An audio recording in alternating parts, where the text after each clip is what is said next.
Waalaikumsalam warahmatullahi wabarakatuh.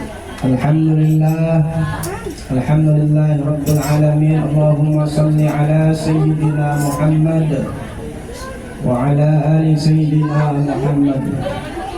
Subhanallah walhamdulillah wa la ilaha illallah wallahu akbar wa la hawla wa la quwwata illa billahil aliyyil azim. Adada kulli harfin kutiba aw yukabul abadal abidin wa dahrat dahirin. Subhanaka la ilma lana illa ma 'allamtana innaka antal alimul hakim. Rabbi shrah li sadri wa yassir li amri wahlul 'uqdatam min lisani yafqahu qawli wa sabbit lisani wa hdi qalbi bihaqqi sayyidina Muhammadin sallallahu alaihi wasallam. Assalamualaikum ya ahla darki wal batin wa inna wa nur. Allahumma inna nas'aluka fahman nabiyyin wa hifdzal mursalin وهم الملائكة المقربين. اللهم اغننا بالعلم وزينا بالحلم وكلنا بالتقوى وجملنا بالعافية يا أرحم الراحمين. أشهد أن لا إله إلا الله وأشهد أن محمدا عبده ورسوله لا نبي بعده. اللهم صل على نور الأنوار وسر أسرار رياض الأبيار ومفتاح باب اليسار سيدنا محمد المختار وعامل الأطهار وأصحاب الأخيار عدد نعم الله وإفضاله. Pertama-tama yang sama-sama kita hormati dan kita muliakan sahibul bait Bapak Muhammad Irwansyah dan Ibu Desi Rosinta. Maka tasyakuran untuk niat dan maksud mengkhitankan putranya yang bernama Muhammad Syafi'i Hazami. Kita doakan bersama, mudah-mudahan ananda Muhammad Syafi'i Hazami ini dijadikan anak yang soleh, anak yang berbakti kepada kedua orang tuanya, berguna bagi nusa dan bangsa, wabil khusus bagi agama kita yaitu agama Islam. Pertama-tama puji dan syukur marilah kita panjatkan kehadirat Allah Subhanahu wa taala atas segala nikmat yang Allah berikan kepada kita semuanya, berupa nikmat iman, nikmat Islam, nikmat sehat wal afiyah. Sehingga alhamdulillah kita masih dapat hadir di tempat yang mulia ini dengan rangka sama-sama kita mendoakan. Mudah-mudahan doa-doa kita ini diterima dan diijabah oleh Allah Subhanahu wa taala. Shalawat wa iring salam tak lupa pula kita haturkan kepada junjungan alam kita Nabi besar Muhammad sallallahu alaihi wasallam, kepada keluarganya, kepada para sahabatnya dan kepada seluruh pengikutnya. Mudah-mudahan kita semuanya mendapatkan syafaatul uzma dari beliau. Amin amin ya rabbal alamin. Mari sama-sama kita selalu meningkatkan keimanan dan ketakwaan kita pada Allah Subhanahu wa taala, yaitu takwa dalam arti bimtisalil awamir wajtinabin nawahi, melaksanakan segala perintah-perintah Allah dan menjauhi segala larangan-larangan Allah Subhanahu wa taala. Kita tahu bahwasanya pernah saya mengatakan walimah di dalam Islam itu ada 11 macam. Di dalam kitab I'anatul Talibin, syarah daripada Fathul Mu'in, yang pengarangnya I'anatul Talibin itu Syekh Bakri Khattab atau Abu Bakar Utsman bin Muhammad Shattab. Dijelaskan pula oleh Al-Imam Al-Bajuri dalam kitabnya bahwasanya walimah ada 11 diantaranya yang sekarang kita laksanakan. Apa itu walimatul izar? Kenapa terjadi walimatul izar? Karena ada yang disunat atau karena ada yang disunat. Dari 11 macam walimah itu yang sekarang kita sedang laksanakan adalah walimatul izar. Jadi kalau kita punya rezeki, undang untuk sama-sama kita laksanakan walimah. Walimah itu ibaratnya pesta lah gitu. Kalau bahasanya pesta itu. Ada yang undang orang. Ya kalau undang orang mah minuman sama makanan perlu ada kan begitu. Kalau ngundang tamu mah makanan sama minuman kudu ada. Undang. Dan walimatul izar itu hanya ada pada anak laki-laki. Kalau anak perempuan udah nggak usah diramein, nggak usah diramein kayak begini. Kalau laki-laki diramein untuk menunjukkan bahwasanya anak laki-laki itu pemberani. Jadi kalau ibu punya anak perempuan mau dihitan itu nggak usah pakai rame-rame ke begini dah. Kalau laki-laki mah kalau mau dihitan ya dirame-ramein. Kalau kita mempunyai uang lebih, ya setidaknya kita panggil tetangga lah, panggil tetangga kita. Di dalam hadis Nabi Muhammad SAW, man aslama falyahtatin. Siapa orang yang beragama Islam maka wajib dihitan. Kalau kita ngaku orang Islam maka kita wajib dihitan, baik itu laki-laki maupun perempuan. Jadi saya kalau nggak salah ada tuh katanya kalau perempuan itu punya bayi anak perempuan udah nggak usah dihitan, bener ya? Pernah nggak ada nggak usah dihitan deh, karena laki-laki aja nggak tetap dihitan. Cuma saya kagak tahu lebah mana kalau perempuan hitannya, saya nggak ngerti. Tetap dihitan, wajib itu. Kalau masih gadis dihitan, wah tukang sunatnya berebut, apalagi anak gadis cakep gitu, berebut. Tukang sunatnya berebut. Berani belajar nyunatin. Kalau nenek-nenek mau dihitan, yang nyunatin kagak sanggup. Udah dah, lanjut begitu.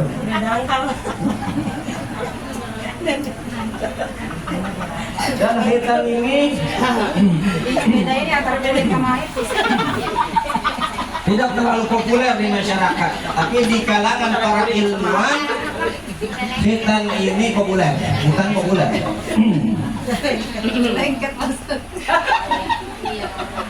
Dan hitam itu disyariatkan itu kepada Nabiullah Ibrahim alaihissalam 18 abad yang lalu sebelum Nabiullah Isa alaihissalam lahir. Dan khitan itu termasuk kategori syariat yang kuno dan syariat yang sudah tua, karena syariatnya Nabiullah Ibrahim. Khitan begitu.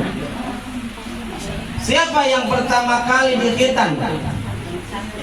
Yang pertama kali dikhitan permulaan ya tentunya Nabiullah Ibrahim alaihissalam. Kata Allah, fa idza batala Ibrahim rabbuhu bi kalimatin fa atammahun. Ini ada salah satu daripada ayat tersebut mengenai tentang masalah khitan.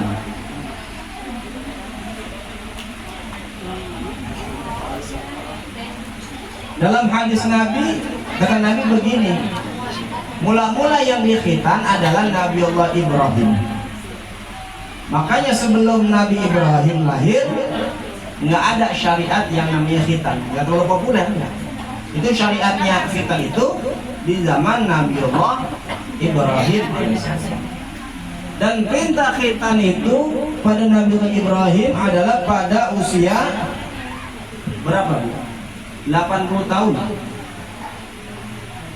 Kalau kali syariat zaman Nabi Ibrahim usia pada 80 tahun. Karena zaman dulu itu usianya panjang-panjang, Bu. Kalau kita kan pendek-pendek kita. Umat Nabi itu 60 sampai 60 sampai 70 tahun. Lah kalau 80 tahun kita ya udah pada lewat, kita laki-laki. Zaman sekarang mah kenapa? Dari makanan juga udah serba instan kita mah. Iya. Kalau makanan misalkan serba yang dikuluk-kuluk gitu, yang di tanpa minyak apa bisa agak panjang mungkin. Karena makan kita instan. Ya. Instan semua, instan dah, bumbu instan semuanya. 80 tahun tuh Nabiullah Ibrahim alaihissalam. Dan perintah khitan 80 tahun itu baru dikhitan. Kenapa?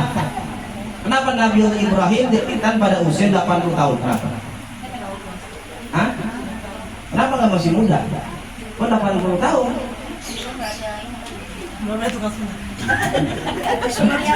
Kenapa? Sunat sendiri, Bu.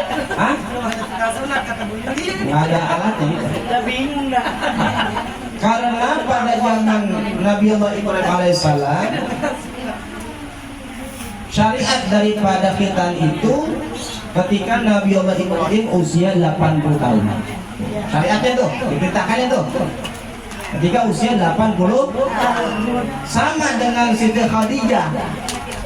Itu Siti Khadijah ketika meninggal dunia, saya tanya nih, Siti Khadijah, siapa Siti Khadijah, Bu? Si Nabi yang keberapa? Yang pertama. Yang pertama Siti Khadijah. Siti Khadijah ketika beliau meninggal dunia itu tidak disolatkan sholat jenazah. Jadi kalau misalkan ada orang Siti Khadijah waktu meninggal nggak disolatin jenazah, benar nggak? Benar. Betul. Kenapa nggak disolatin jenazah Siti Khadijah?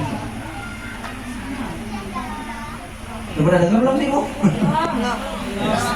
Ya kenapa Siti Khadijah pada waktu itu nggak disolatin jenazah? Padahal istri Rasul. Kenapa? Sama kejadiannya seperti Nabiullah Ibrahim. Syariat daripada sholat jenazah itu ketika Rasulullah Sallallahu Alaihi Wasallam hijrah dari kota Mekah ke kota Madinah, sudah berjalan 2 tahun baru turunlah ayat tersebut sholat jenazah. Tuh, belum ada. Kenapa gitu? Karena Islam itu ngajarin itu secara bertahap, berangsur-angsur, langsung gitu nggak? Pelan-pelan. Pelan-pelan. Jadi ketika sudah 2 tahun Nabi hijrah dari kota Mekah ke kota Madinah, barulah di situ syariat sholat jenazah. Maka sama dia nggak sholatin karena belum ada perintah seperti. Sama seperti Nabi Ibrahim. Kenapa 80 tahun? Udah tua baru sholat. Syariatnya pada 80 tahun. Jatuhnya pada 80 tahun. Kalau kita, ya kan? Kita ini berapa kita? Anak kita kalau misalkan mau dihitan berapa kita? Usia berapa? Hah? SMP ya, SD. Wa yusannu ayyakuna fil yawmi sabi'i bi yaumil wiladati. Disunnahkan untuk khitan itu pada hari ke-7 daripada hari kelahirannya. Tuh, 7 hari bisa sunat, betul enggak? Iya. 7 hari udah bisa disunat. Sunat. Kalau kita mau. Kalau udah balik, hukumnya gimana? Oh, sudah balik? Wajib. Balik mana? Berapa tahun laki-laki dan perempuan itu balik? Usia 15 tahun. Walaupun dia belum pernah mimpi atau belum pernah haid, kalau usia sudah 15 tahun dianggap balik. Laki-laki belum pernah mimpi tapi dia sudah usia 15 tahun balik. Usia 9 tahun udah pernah mimpi udah balik. Gitu. Ya begitu. Nah ketika Nabiullah Ibrahim alaihissalam dikhitan, oh di volume 3 nih. Alatnya pakai apa Bu alatnya? Pakai bambu. Pakai kampak. kampak. Nah, Nabi Ibrahim sunatnya pakai kampak. Jami, besok sunatnya pakai kampak jangan. Ya. Kenapa pakai kampak? Saya tanya. Kenapa Nabi Ibrahim? Karena udah alat Pak Ustaz, udah keras. Bukan karena keras alot, bukan. Mau 80 tahun keras alot. Kenapa Nabi Ibrahim waktu itu disunat usia 80 tahun? Kenapa? Alatnya cuma ada golok. Masih ada kampak.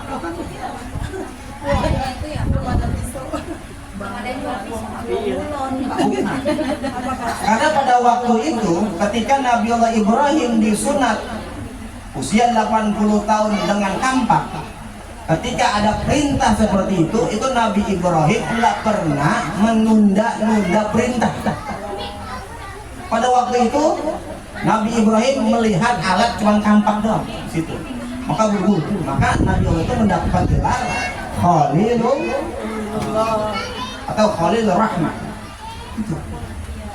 Nah kalau kita kalau kita mendapatkan perintah dari Allah seperti sholat, kita jujur aja, kita buru-buru atau suka menunda-nunda? Nunda sholat. Oh, sholat kita. Maka jangan aneh kalau misal kita suka menunda-nunda sholat, segala hajat keinginan kita pun sama Allah kadang suka ditunda. Dalam kitab Sarh Hikam itu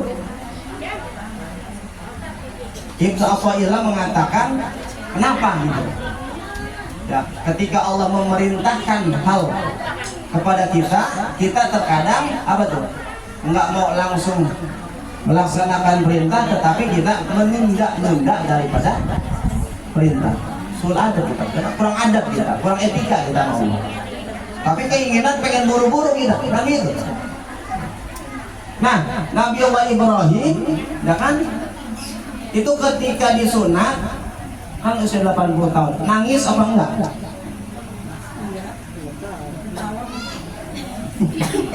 Nangis, nangis. Yang namanya sunat itu ya sakit, dan Nabi Ibrahim pun nangis. Kenapa nangis? Karena ketika ada perintah langsung alatnya pakai kampak, lah sakit tuh, nangis Nabi Ibrahim.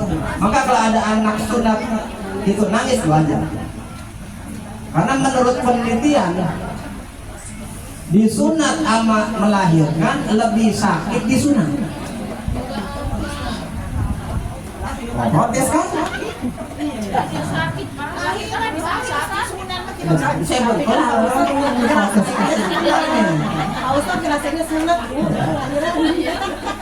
lahiran ama disunat lebih sakitan disunat.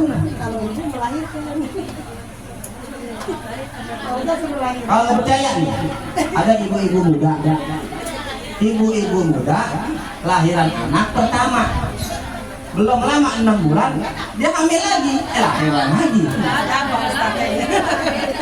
Berarti sunat sama lahiran sakitan mana? Kami para laki-laki setelah disunat 1 kali nggak mau sunat 2 kali. Nggak mau, walaupun dikasih buka ayam, dikasih duit, kasih amplop, nggak mau. Kami laki-laki nggak mau sekali. Berarti apa? Sakitnya tetap sakitan laki-laki gitu. Buktinya tadi sunatnya ada yang 2 kali. Apa kau 2 kali? Bukan gitu Pak Ustaz. Jadi pembuktian begitu. Nenek-nenek nggak terima. Bisa ya. Yang ada saya lihat coba, ayo Pak sunat 2 kali ntar nggak mau. Tapi kalau ibu-ibu nggak mau, besok kan punya anak lagi. Kalau sudah Ya. sampai yang berangkat lahiran harus Udah jadi jauh dia. Udah jadi dia udah. Asal. ya aja. Kita banyak jamin kalau disurat. Sunat 2 kali udah mau. Tapi ibu-ibu yang lahiran itu lahiran lagi. Ada anak yang 4 yang lain. Ini saya nggak mau 4. Ya mudah-mudahan ya. Besok saya ceramah lagi, saya bingung besok materi apa lagi besok. Iya, setiap tempat beda-beda. Makanya kalau Ustaz dalam itu bingung materinya, boleh salah jamaahnya jadi juga. Jamaahnya jadi juga. Dan kalau materi itu juga, nah, udah Ustaz ngomong ini, itu tebak. Sambung aja Pak Ustaz. Lanjutin lagi. Ada part 1, part 2 kan. Besok part 2. Ya kalau setiap undangan sunatan itu lagi sunatan boleh materi itu juga. Ya mudah-mudahan ada manfaat ya. Mari kita doakan wabil khusus Muhammad Syahid bin Muhammad Lawan dan